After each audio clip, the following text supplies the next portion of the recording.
மோதன technician, everybody is a family man. அதுவும் ஒரு சாதாரண குடும்ப பின்னணியிலேருந்து வந்தவர் நீங்கள். ஒருவர் எப்பொழுது கார் வாங்கலாம்? ஏன்னா இங்கே என்ன ஆயிடுதுன்னா, இப்போ மீடியாக்குள்ளேயே கூட பார்க்க முடியுது, டக்குனு உள்ளே வந்தாலும் ஒரு கார் வாங்கணும்னு நினைக்கிறேன். ஏன்னா அப்போ தான் ஸ்டேட்டஸு அப்படின்னு அப்படி நெருக்கடிகளும் கூட இருக்குன்னு சொல்கிறாங்க. ஸோ ஒருவர் எப்போது கார் வாங்குவது உசிதா? கார் வாங்குறதுக்கு 2 கண்டிஷன்ஸு. ஒன்று வந்து நீங்கள் காரு நீங்கள் ட்ரைவ் பண்ணுறீங்களா இல்லை பீயிங் ட்ரிவன் அப்படிங்கிறத ஒன்று முடிவு பண்ணிக்கணும். நீங்கள் வந்து உட்காந்துட்டு போகிறீங்கன்னா, இப்போது 1 ஹவர் ட்ராவல் பண்ணுறீங்க, 1.5 ஹவர் ட்ராவல் பண்ணிங்கன்னா, அதை வந்து நீங்கள் ப்ரொடக்டிவாக யூஸ் பண்ணுறதுக்கு டூ வீலர் போகிறத விட, பஸ்ஸில் போகிறத விட கார் வந்து அந்த every day 1.5 hour 2.5 hours 3 hours வந்து நீங்கள் காரில் போகும்போது அது வந்து ப்ரொடக்டிவாக மாறிடும்.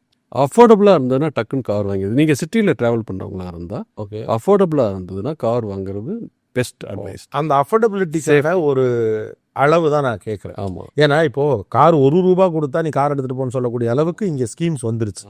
அப்போ அதுதான் கேட்குறேன், ஒரு ஃபாதரா அல்லது ஒரு குடும்பத் தலைவரா, ஒரு சக நண்பராக நீங்கள் சஜஸ்ட் பண்ணுவீங்க ஒருத்தருக்குன்னா, அவர் எந்த பொருளாதாரத்தை தொடுகிற போது, ஏன்னா அஃபோர்டபுளுங்கிறது கண்டிஷன் சப்ளை தான்.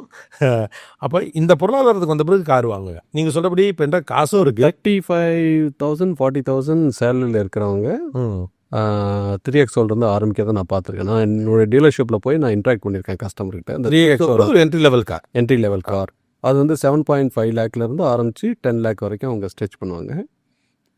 அப்படி நான் பார்த்துருக்கேன். ஹஸ்பண்ட் அண்ட் ஒய்ஃப் ஆனதுக்கப்புறம் அவங்க கார் வாங்குறோம். ஸோ 2 பேரும் சம்பாதிக்கிற இடத்தில் ஒரு கார் வாங்குதல் நிறைய பேர் சாஃப்ட்வேர் இன்ஜினியராக தான் இருக்காங்க. அவங்க மோஸ்ட்லி அவங்க தான் இருக்கிறாங்க.